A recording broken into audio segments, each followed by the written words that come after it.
امدادی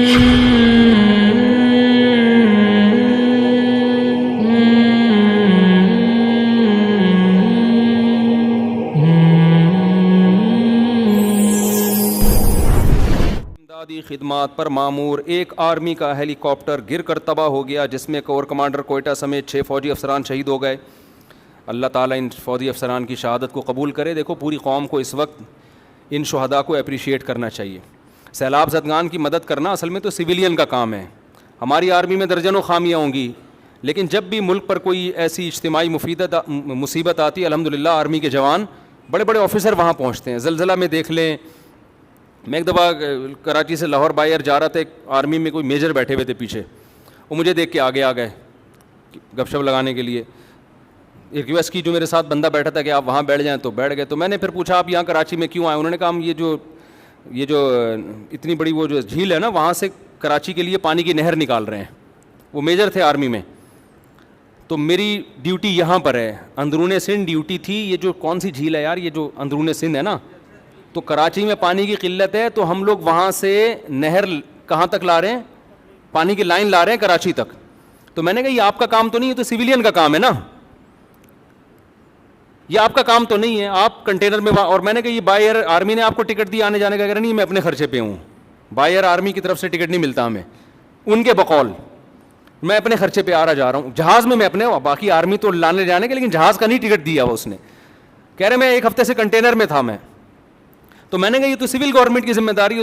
انہوں نے کہا کہ سول گورنمنٹ کے اگر حوالے کر دیا جائے نا ملک، تو بیڑا کراچی کے لوگ پیاسے مرنا شروع ہو جائیں گے۔ تو ایسے موقع پہ آرمی ایکشن لیتی ہے کہ بھائی یہ کام خود کر لو۔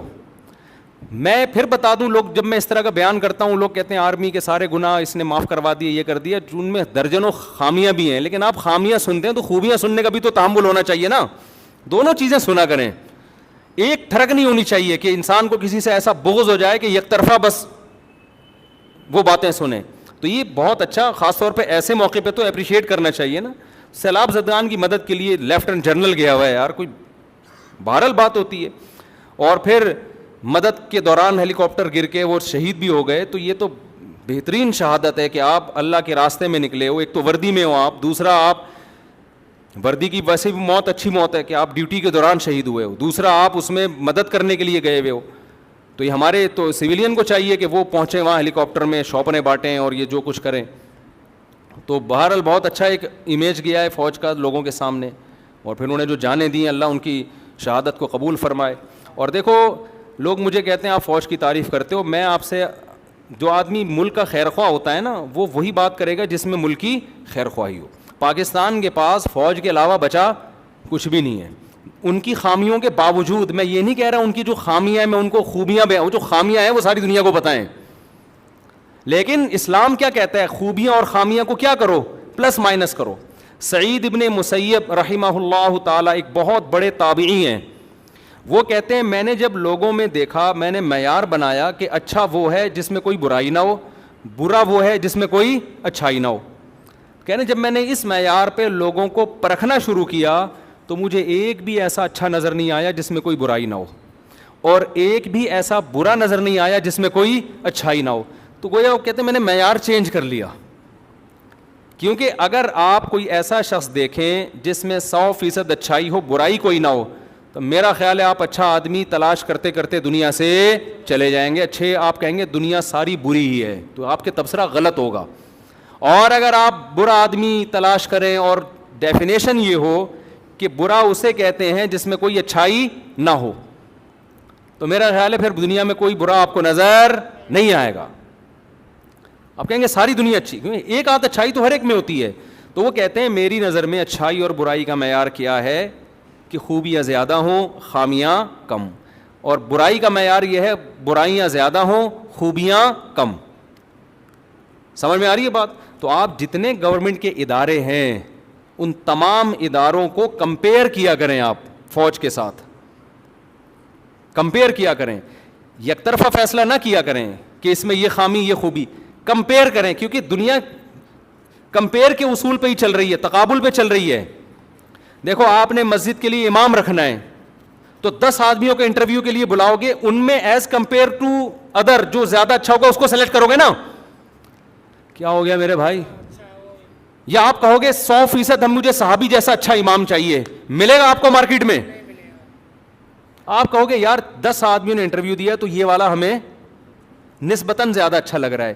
اس بیس پر آپ اچھائی برائی کا فیصلہ کرو گے. اسی طرح ایک اور بات سمجھ لیں، رشتے کی مثال، 10 بندوں کے رشتے آپ کی بیٹی کے لیے آئے، آپ کہو گے مجھے 100% اچھا آدمی چاہیے، تو آپ کی بچی کہے گی ابا آپ 100% اچھے نہیں ہو تو آپ کو داماد 100% اچھا کہاں سے ملے گا؟ تو اس میں بھی کمپیئر کر رہے ہوتے ہیں نا لوگ، بھائی یہ والا اس سے ذرا زیادہ اچھا ہے، وہ والا اس سے نسبتاً اچھا ہے، تو ان میں یہ والا ذرا مناسب لگ رہا ہے ہمیں. تو مناسب ہونے کی بیس پہ آپ اس کے فیصلہ کرتے ہو بہت اچھا ہے، اور اپنی بیٹی اس کے حوالے کر دیتے ہو. تو دنیا اسی اصول پہ چل رہی ہے. تو آپ خوب سمجھ لیں کہ لوگ ہمارے سامنے سعودی عرب کی برائی کرتے ہیں، سعودی عرب میں یہ ہے اور یہ ظلم ہو رہا ہے، یہ فلانا ہو رہا ہے، یہ بادشاہ کے چل رہا ہے، ڈنڈا چل رہا ہے. میں کہتا ہوں سعودی عرب کو دیگر اسلامی ممالک سے کمپیئر کریں تو پھر فیصلہ کریں. سعودی عرب کو آپ خلفائے راشدین سے کمپیئر، ابے بول لو نا یار، نہیں کریں. ایک صاحب میرے پاس آئے، میری بیگم یہ بھی کرتی ہے، نماز میں سستی کرتی ہے، پردے میں سستی کرتی ہے. میں نے کہا آپ اپنی بیگم کو امی عائشہ سے کمپیئر بولو نہ کریں، کہ گھر میں 40 دن چولہا نہیں جلتا تھا پھر بھی اللہ کا شکر ادا کرتی تھی وہ. اب آپ اپنی بیگم کو اگر آپ امی عائشہ سے کمپیئر کرو گے، آپ کہو گے میں تمہیں انڈے پراٹھے بھی کھلا رہا ہوں، میں اسے شام کو میں نے کل پیزا بھی کھلایا تھا اس کمبخت کو، جو لوگوں کے دل کی آواز ہے، کمبخت ہے نہیں وہ، میں نے اس کو گھمانے پھرانے بھی لے گیا میں، پھر بھی اس دن مجھے غصہ آیا تو اس نے اینٹ کا جواب پتھر سے دیا، امی عائشہ تو ایسی نہیں تھی. تو آپ طلاقیں دیتے رہو گے، آپ کو کوئی ڈھنگ کی عورت آپ کی مرضی کی نہیں ملی. تو لوگ میرے پاس آتے ہیں نا، میری بیگم یہ کر رہی ہے، میری بیگم، میں اسے کہتا ہوں بھائی اپنی بیگم کو خاندان کی دوسری عورتوں سے کمپیئر کرو، وہ تو بالکل بھی پردہ نہیں کرتی ہیں، کم از کم دوپٹہ تو لے لیتی ہے نا سر گھر سے باہر نکلتے ہوئے. کیا خیال ہے بھائی؟ تو کمپیئر کر، یہ دور اصول یہ ہے کہ کمپیئر کیا جاتا ہے، اس کے بعد فیصلہ کیا جاتا ہے کہ کون کیسا ہے. پاکستان آرمی کو دوسرے ملکوں کی آرمی سے کمپیئر کریں آپ، خاص طور پر اسلامی ملکوں سے. پاکستان آرمی کو پاکستان کے دیگر اداروں سے کمپیئر کریں. اگر خامیاں ہی تلاش کرتے رہیں گے وہ تو سب میں ملیں گی آپ کو. کمپیئر کریں گے تو آپ کہو گے بھائی جتنے بھی ملک میں دیگر ادارے ہیں اس میں ابھی بھی پاکستان آرمی نمبر 1 ہے. آرمی میں آفس میں اگر صبح 8 بجے کا ٹائم ہے تو اس آفیسر نے صبح 8 بجے پہنچنا ہے. سمجھ میں آ رہی ہے بات؟ اگر ہمیں جب پاکستان نیوی نے ہمیں بلایا نا، صبح 7 بجے انہوں نے ٹائم دیا تھا کہ گاڑی آئے گی، 7 بجے پہنچے ہوئے تھے سارے. ہم جب وہاں پہنچے ہیں تو سارے آفیسر جاگے ہوئے، سب کے چہرے کھلے کھلے. آپ کہیں صبح فجر کے بعد کسی کے ادارے میں چلے تو جاؤ، بندہ نہیں ملے گا آپ کو. اور گورنمنٹ اداروں میں 9 بجے جاؤ تو سارے مرجھائے ہوئے ملیں گے، جیسے اول تو ملیں گے ہی نہیں، آ رہے ہوں گے تو کیسے آ رہے ہوں گے. ایک تمیز ملے گی آپ کو، صفائی ستھرائی ملے گی، ڈسپلن ملے گا. تو یہ بھی تو ایک خوبی ہے میرے بھائی. اور یہ تو ساری دنیا کہتی ہے کہ پاکستان بچا ہوا کس کی وجہ سے ہے؟ فوج کی وجہ سے بچا ہوا ہے. فوج کو آپ ہٹا دو. امریکہ، ابن تیمیہ رحمۃ اللہ علیہ کیا کہتے ہیں کہ اگر تمہیں باطل کی، حق اور باطل کی پہچان نہیں ہے تو دیکھ لو باطل کے تیروں کا رخ کس طرف ہے. باطل جو ہے نا اس وقت آپ کی سول حکومتوں سے پریشان نہیں ہے، باطل صرف آپ کی فوجی قوت اور ایٹمی اثاثوں سے خوفزدہ ہے. وہ کہہ رہے یہ ہمارے حوالے رکھ دو، فوج ختم کر دو، وہ آپ کے ملک کو سوئٹزرلینڈ بنا دیں گے. سمجھ رہے ہو؟ وہ کہہ رہے یہ جو پاور ہے نا تمہاری، اس کو ختم کرو.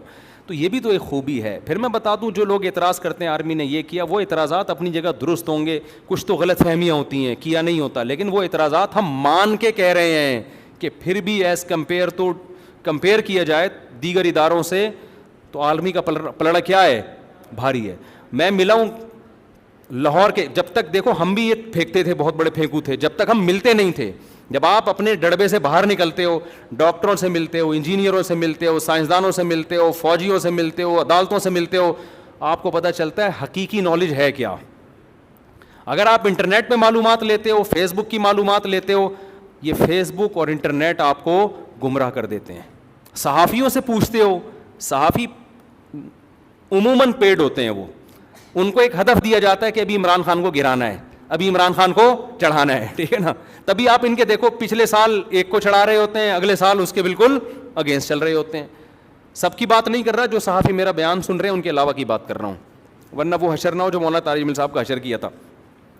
تو جو میرا بیان سننا ہے ان کے علاوہ کی بات کر رہا ہوں میں. تو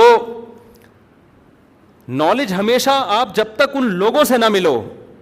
ہماری فوج کے بارے میں ایک بہت بڑا تانا ہے کہ لبرل آرمی ہے, یہ مذہب کو نہیں مانتی.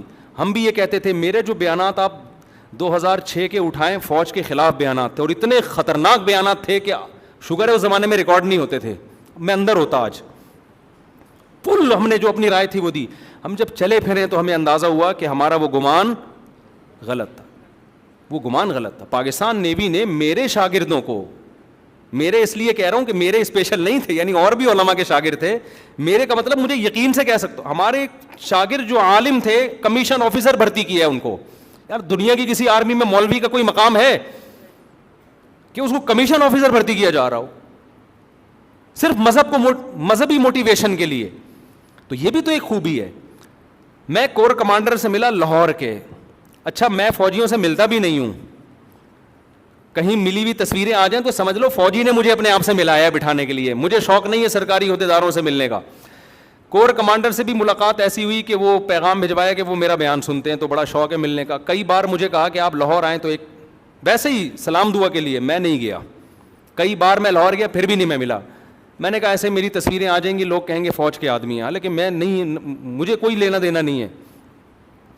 تو میرے اپنے کزن آرمی میں میری ان سے ملاقات نہیں ہوتی کئی مہینے, کئی سال, مہینے تو دور کی بات ہے. تو میں نہیں ملا. بہت سے لوگوں کو پتہ چلا, انہوں نے کہا نہیں آپ ملوائیں ہمیں. میں نے کہا میں خود نہیں مل رہا, میں تمہیں کیوں ملاؤں. اللہ کی قدرت, ایک بڑے عالم کا جانا ہوا وہ مجھے بھی لے گئے. انہوں نے کہا یار ملاقات ہے آپ مل لو. میں گیا, اتنی بڑی داڑھی لاہور کے آن ڈیوٹی کور کمانڈر کی. کور کمانڈر بڑی چیز ہوتا ہے بھائی. انہوں نے کہا میں عبد الرحیم رائے پوری رحمۃ اللہ علیہ جو علماء دیوبند کے بڑے بزرگ تھے ان سے بیعت بھی ہوں, یا ان کے والد بیعت تھے, انہی کے مواعظ رکھے ہوئے. ہر سال پابندی سے تراویح کی نماز خود پڑھاتے ہیں وہ. پھر ان کا بیٹا آیا ملنے کے لیے, اتنی بڑی داڑھی اس کی, وہ آرمی میں کیپٹن ہے, اس کی بھی اتنی بڑی داڑھی. انہوں نے کہا یہ بھی حافظ قرآن ہے, یہ بھی ہر سال مصلی سناتا ہے. تو میں نے پھر ان سے گپ شپ لگائی. میں نے کہا فوج اور اسلام کا کتنا رشتہ ہے؟ انہوں نے کہا مفتی صاحب فوج اور اسلام کا رشتہ کسی کا باپ بھی ختم نہیں کر سکتا. اسلام کی بیس اگر ہٹا دی تو فوج دھڑام سے بیٹھ جائے گی. ہماری تو مجبوری ہے اسلام, اس لیے کہ موٹیویشن تو ہمیں کہاں سے ملے گی؟ اسلام سے ملے گی. اگر ہم یہ شہادت اور یہ قرآنی آیات نکال دیں تو لبرل آرمی بن جائے گی. تو لڑائی تو موٹیویشن کے بغیر نہیں ہوتی. انہوں نے کہا اسلام سے فوج کا رشتہ کسی بھی قیمت پہ ختم نہیں ہو سکتا. ہاں یہ ضرور ہے کہ فوج میں کوئی لبرل لوگ آ کے گڑبڑ کرتے ہیں, ایسے لوگ ہیں, لیکن آرمی کا اصل ہدف یہ نہیں ہے. برے لوگ آتے ہیں جو لبرل ہوتے ہیں, جو غلط رخ پہ چل رہے ہوتے ہیں, اسلام کے خلاف کر رہے ہوتے ہیں. آرمی کا اصل جو ہدف ہے وہ یہ نہیں ہے. جیسے اچھا ادارہ ہوتا ہے برے لوگ اس میں آتے ہیں, اور ایک برا ادارہ ہوتا ہے دو چار اچھے بھی چلے جاتے ہیں. تو میں تو جس فوجی آفیسر سے ملا ہوں مجھے اس میں علماء کی محبت نظر آئی, نماز نظر آئی. شراب کباب کا جو تصور پیش کیا جاتا ہے سارے شرابی ہوتے ہیں, ایسا کچھ چند ایک لوگ ہیں جو بہت اپر لیول پہ. ادھر ایک لیفٹیننٹ کمانڈر مجھ سے ملنے کے لیے آیا کہ میرا کورٹ مارشل ہو گیا ہے لڑکیوں سے ناجائز تعلقات کی بیس پہ. پاکستان اگر آپ دیکھو فوج کے خلاف بولنے سے ایک بڑا نقصان کیا ہوگا, موٹیویشن نہیں ملے گی ہمارے فوجیوں کو جو بارڈر پہ لڑ رہے ہیں. لوگ کہتے ہیں وہ تو جو لڑ رہے ہیں ہم ان کو تھوڑی ڈی موٹیویٹ کر رہے ہیں, ہم تو افسروں کو کہہ رہے ہیں. جب افسروں کی برائی آپ کرو گے تو انہی افسروں کے آرڈر پہ تو وہ بارڈر پہ لڑ رہا ہے نا. میں سمجھا پا رہا ہوں اپنی بات. اور دوسرا وہی فوجی تو ترقی کر کے پھر کیا بنتا ہے, وہ گدے پہ بیٹھ کے تھوڑی ایک دم چیف آف آرمی اسٹاف بن گیا. ابے پہلے بھرتی ہوتا ہے, اس کے بعد اس کے رگڑے لگتے ہیں, اس کے بعد اس کی تشکیلات ہوتی ہیں, پہاڑیوں پر ٹائم لگاتا ہے, بم دھماکے سنتا ہے, اس کے بعد آہستہ آہستہ چیف بنتا ہے نا. اب آپ اس چیف کی لائف دیکھ رہے ہو, زبردست لینڈ کروزر میں گھوم رہا ہے, ادھر جا رہا ہے, ہیلی کاپٹر میں گھوم رہا ہے. او بھائی یہ یہاں تک پہنچنے میں بڑے پاپڑ بیلے ہیں اس نے. یہ بالکل ایسے جیسے لوگ مجھے کہتے ہیں مفتی صاحب ریوو میں گھوم رہے ہیں اور 6 گارڈ پیچھے بیٹھے ہوئے ہیں, یہ دیکھو لگژری لائف اسٹائل ان مولویوں کا. آپ بن جاؤ مولوی, پھر کس نے منع کیا ہے آپ کو؟ لگژری لائف اسٹائل تو ہر آدمی کو چاہیے ہوتا ہے نا, تو بن جاؤ نا. آپ کو پتا ہے بھائی پہلے مدرسے کی چٹائیوں پہ 8 سال گزارنے پڑیں گے. ہم نے 8 سال دال کھائی ہے الحمدللہ. ایک دن مرغی پکتی تھی ہمارے مدرسے میں. مدرسے والے کہیں ناراض نہ ہو جائیں, وہ تو ہم لوگ کی برائیاں کر رہا ہے. میں جس مدرسے میں پڑھا ایک دن مرغی پکتی تھی, ایک دن مرغی پہ پڈا بھی ہو گیا تھا. وہ ایک نے زیادہ کھینچ لی, دوسرے کے پاس شوربہ آیا تو جھگڑا گیا استاذ کے پاس. استاد نے کہا شرم نہیں آتی, مرغیوں کی بوٹیوں پہ لڑتے ہو, آئندہ سے شوربہ ملے گا, بوٹی کسی کو بھی نہیں ملے گی. وہ 2-3 مہینے بوٹیاں ہی بند کر دی انہوں نے کہ تمہیں شرم آنی چاہیے یار, تم بوٹیوں پہ لڑ رہے ہو. 2-3 طلبہ تھے بیچارے, بچے ہیں تو لڑ جاتے ہیں, کوئی مسئلہ نہیں ہے اتنا بڑا. انہوں نے تنبیہ کی, ہم نے کہا یار تمہارے پڈے میں ہماری مرغی گئی. دال کھاتے تھے الحمدللہ, خوشی خوشی کھاتے تھے. 8 سال ہم نے اس طرح گزارے. اس کے بعد بھی ہم نے بائکوں پہ گھومے ہیں, دھکے کھائے ہیں, اور لوگ تانے دیتے تھے کوئی لڑکی نہیں دے گا, رشتہ نہیں ملے گا, پیسے کہاں سے آئیں گے, کماؤ گے کہاں سے, یہ کہاں سے ہوگا, وہ کہاں سے ہوگا. ہم نے کہا بھائی اللہ کھلاتا ہے, اللہ, ہم تو کمانے کے لیے آئے نہیں اس فیلڈ میں. بیانات کرنا شروع کیے, لوگ آتے شروع ہو گئے, چینل بن گیا, بات پھیلتی چلی گئی, تھریٹس آنا شروع ہو گئی, ایجنسیوں کی خبریں آنا شروع ہو گئی, بھائی لسٹ میں آپ کا بھی نام ہے تو گارڈ رکھ لو. کیا خیال ہے؟ اب گارڈ نہیں رکھتے تو بھی مصیبت ہے, گارڈ رکھیں. مجھے تو 4 سال سے قانونی ادارے کہہ رہے ہیں گارڈ لے کے گھومو, پولیس موبائل دینے کے لیے تیار ہے. ہم جو بھی مشہور آدمی ہوتا ہے اس کو حکومتی ادارے دیتے ہیں, جو بھی ہوگا, چاہے وہ شیعہ ہو, چاہے سنی ہو, چاہے اہل حدیث ہو, چاہے دیوبندی ہو. یہ لا ہے, علاقے کے تھانے کی ذمہ داری ہے کہ کوئی بھی مشہور آدمی جس کے قتل کا خطرہ ہو, بھائی تو ادھر سیکورٹی دینی ہے. تو 6 سال سے پولیس والے, رینجرز والے, اپنے لوگ کے یار رکھ لو گارڈ, کوئی پھڑکا کے چلا جائے گا. پھر ہمیں نظر آیا ریکیاں ہو رہی ہیں ہماری, بندے تعاقب کر رہے ہیں, ادھر سے نکل رہے ہیں, ادھر سے ہم ڈاش دے رہے ہیں ان کو. 3 سال 2-4 سال ہماری ریکیاں ہوئی ہیں. اس کے بعد جا کے پھر سنجیدگی سے سوچا یار گارڈ رکھ لینا چاہیے ہمیں. سمجھ میں آ رہی ہے بات؟ تو ہم نے کہا ہمارے پاس روکڑا نہیں ہے گارڈ رکھنے کا. تو لوگوں نے کہا روکڑے کا ہم انتظام کرتے ہیں, گارڈ رکھو آپ. پھر ہم نے کہا گارڈ جب رکھیں گے تو بائکوں پہ گھمائیں گے ان کو. اب یہ تو اس کے لوازمات میں سے ہے نا, گاڑی بھی, گارڈ جب ہوگا تو گاڑی بھی تو ہوگی. اب ہم پٹپٹی پہ جا رہے ہیں 70 پہ, پیچھے گارڈ آ رہے ہیں لینڈ کروزر پہ, اچھا لگے گا؟ پھر ہم نے اسلامک بینک سے رابطہ کیا, یار ہمیں کوئی قسطوں پہ کوئی گاڑی دلا دو, گارڈ کو پیچھے بٹھانا ہے, کیا کریں ہم. اس چکر میں گاڑی آ گئی ہمارے پاس. اس پہ یوٹیوب پہ لوگ چلا رہے ہیں, ان کے لگژری لائف اسٹائل دیکھو. علماء کے پاس نا رزق زبردستی دوڑ کے آتا ہے, سمجھ رہے ہو؟ تو اس لیے ہم جب مدرسے میں گئے نا تو ہم نے اپنے بڑوں سے سنا کہ علماء کی جو لائف اسٹائل ہے نا اس کو دیکھ کے دھوکے میں نہ ہو کہ یہ بڑے عیاش ہیں. انہوں نے کہا ان کا ماضی دیکھا کرو. مولانا طارق مل صاحب پہ لوگ اشکال کرتے ہیں, V8 میں گھومتے ہیں. مولانا طارق مل صاحب نے 1 سال ابلے ہوئے چاول کھائے ہیں تبلیغ میں, دھکے کھائے ہیں, مارے کھائی ہیں. ایک دفعہ اپنی کارگزاری سنائے, ہماری آنکھیں ہم سے ضبط نہیں ہو رہا تھا, اتنا ہمیں رونا آ رہا تھا ان کا ماضی دیکھ کے. تو یہ تو اللہ کی طرف سے دنیا میں ایک عزت مل جاتی ہے. اور ہمیں ابھی بھی اگر تھریٹ ختم ہو جائے فوراً گارڈ ہم کیا کر دیں گے, ختم, وہی اپنی پٹپٹی پہ آ جائیں گے ہم دوبارہ سے. اس کا اپنا مزہ ہے یار, W11 کا جو مزہ ہے. ہم تو یار کہتے ہیں ہم تو 4J میں بیٹھے ہوئے, 4K میں بیٹھے ہوئے ٹائم ہو گیا. 4K میں ہم یہاں سے بیٹھتے تھے, ڈاک یارڈ جاتے تھے. میں ڈاک یارڈ میں بھی پاکستان نیوی میں بھی رہا ہوں, پیچھے پھٹے پہ بیٹھتے تھے ہم. لونڈے لپاڑے ہوتے تھے اسکول کے ہمارے ساتھ, اتنی اسپیڈ سے بھگاتا تھا پھٹا اٹھ کے نیچے گر جاتا تھا. اس کا اپنا مزہ تھا, زگ زیگ گلیوں میں بھاگ رہی ہے, اور بس کتنی بھی بھری ہوئی ہو دھکے دے دے کے کنڈکٹر گھسا دیتا تھا اندر. پاؤں رکھنے کی جگہ نہیں ہے, کرائے کے لیے اس دروازے سے چڑھے گا, سب سے کرایہ لیتا ہوا دوسرے دروازے سے اتر جائے گا. یہ معجزے ہمیں W11 میں دیکھنے کو ملتے تھے. موبائل غائب ہو رہے ہیں, بچا کے نکل آئے موبائل, اس کی خوشیاں. میں تو لوگوں سے کہتا ہوں ہماری تو نیچرل لائف ہی ختم ہو گئی یار. کبھی ادھر بیٹھے ہوئے ہیں چائے پی رہے ہیں یا کچھ بھی, کہیں بھی آزادی ختم ہو گئی ہماری. تو اب وہ لگژری لائف کو علماء کو اس سے کوئی وہ نہیں ہوتا. اگر کوئی ٹوٹا پھوٹا بھی اللہ سے نسبت ہوگی, وہ ان چیزوں پہ خوش نہیں ہوتے, گاڑیوں پہ. ہاں سہولت کے لیے گاڑی رکھیں آپ, ٹھیک ہے, یہ چیزیں کوئی وہ نہیں ہیں. تو آپ کوئی آرمی کا اتنا بڑا آفیسر ہے, اس کا 1000 گز کا بنگلہ ہے, تو جس گریڈ کا وہ آفیسر ہے اسی میں سول کے کو دیکھ لو جو اتنے گریڈ کا ہے وہ کیا کر رہا ہے. کمپیئر کرو گے تو فوج میں 20ویں گریڈ والا ہوگا نا, اور سویلین میں 20ویں گریڈ والا, ان کی دونوں کی لائف اسٹائل میں زمین آسمان کا فرق. وہ فوجی جو 20ویں گریڈ کا آفیسر ہوگا رات کو ٹائم پہ سوئے گا, صبح ٹائم پہ اٹھ کے فوراً ڈیوٹی کے لیے پہنچے گا. یہاں جو 20ویں گریڈ کا ہوگا, جو میرا بیان سن رہے ہیں ان کے علاوہ کی بات کر رہا ہوں, وہ 6 مہینے مارکیٹ سے شارٹ ہوگا. فون کرو گے فون نہیں اٹھائے گا. وہ سیلاب آئے گا تو اس کو 3 مہینے بعد تو پتہ چلے گا کوئی مر گیا بندہ یہاں پہ. تو کمپیئر کر کے دیکھیں تو میرے بھائی اب بھی الحمدللہ فوج کا پلڑا کیا ہے, بھاری ہے. باقی فوج میں جو خامیاں ہیں وہ ختم کیسے ہوں گی؟ وہ مخالفت سے نہیں ہوں گی. وہ آپ عزت دار لوگوں کو فوج میں بھیجو, اپنے بچوں کو تیار کر کے بھیجو, دینداروں کو بھیجو. اس سے کیا ہوگا؟ فوج کا تو ایک معیار ہے, جو اس معیار پہ اترے گا اس کی سلیکشن ہو جائے گی. تو اچھے لوگ جائیں گے تو اچھے لوگ فوج میں آئیں گے, آپ نہیں جاؤ گے تو کون لوگ جائیں گے؟ بیکار لوگ جائیں گے. تو جو ایک طریقہ ہے اس کے حساب سے اب چلو آپ. تو بہرحال اصل تو میں نے یہ بات کی اس لیے کہ جو ہمارے افسران شہید ہوئے ہیں اللہ تعالیٰ ان کی شہادت قبول کرے. بڑی پیاری مبارک موت ہے ڈیوٹی کے دوران اور لوگوں کی مدد کرتے ہوئے. اللہ ان کی شہادت قبول کرے, ان کے درجات بلند کرے.